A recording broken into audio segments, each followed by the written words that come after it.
Kendrapara ଗହିରମଥାରେ olive ridley କଇଁଚଙ୍କ ଗଣ ଅଣ୍ଡାଦାନ ପ୍ରକ୍ରିୟା ଆରମ୍ଭ ହୋଇଛି। ପ୍ରଥମ ଦିନରେ 80,000 କଇଁଚ ଅଣ୍ଡାଦାନ ପ୍ରକ୍ରିୟାରେ ସାମିଲ ହୋଇଥିବା ବନ ବିଭାଗ ପକ୍ଷରୁ ଜଣାପଡ଼ିଛି। ଗହିରମଥା ବାଲୁକା ଶଯ୍ୟାରେ କଇଁଚମାନେ ଅଣ୍ଡାଦାନ କରିଛନ୍ତି। ସମୁଦ୍ର କୂଳଠାରୁ 1 କିଲୋମିଟର ମଧ୍ୟରେ ଦୀର୍ଘ 2 ମାସ ହେଲା ଭିଡ଼ ଜମାଇଥିଲେ କଇଁଚ।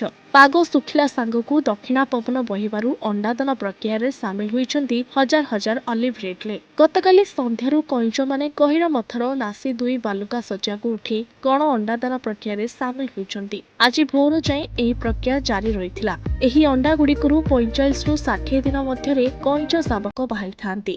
ଅଲିଭ୍ ରିଡ୍ଲେ କଇଁଚଙ୍କ ଗଣ ଅଣ୍ଡାଦାନ ପ୍ରକ୍ରିୟା ଆରମ୍ଭ ହୋଇଥିବାରୁ ଏମାନଙ୍କ ସୁରକ୍ଷା ପାଇଁ ବନ ବିଭାଗ ତତ୍ପର ହୋଇପଡ଼ିଛି। କଇଁଚମାନଙ୍କ ପାଇଁ ବନ ବିଭାଗ କଡ଼ାକଡ଼ି ବ୍ୟବସ୍ଥା ମଧ୍ୟ କରିଛି। ଅଣ୍ଡାଦାନ ସ୍ଥଳକୁ ବାଡ଼ ବୁଜାଯିବା ସହିତ ବନ କର୍ମଚାରୀମାନେ ଅଣ୍ଡାଦାନ ସ୍ଥଳକୁ ଜଗି ରହିଛନ୍ତି। Rajnagar DFO Sudarshan Gopinath Yadav, Gahirmatha range officer Pradosh Kumar Maharana ପ୍ରମୁଖ ଅଣ୍ଡାଦାନ ସ୍ଥଳରେ ସୁରକ୍ଷା ବ୍ୟବସ୍ଥାକୁ ଅନୁଧ୍ୟାନ କରୁଛନ୍ତି।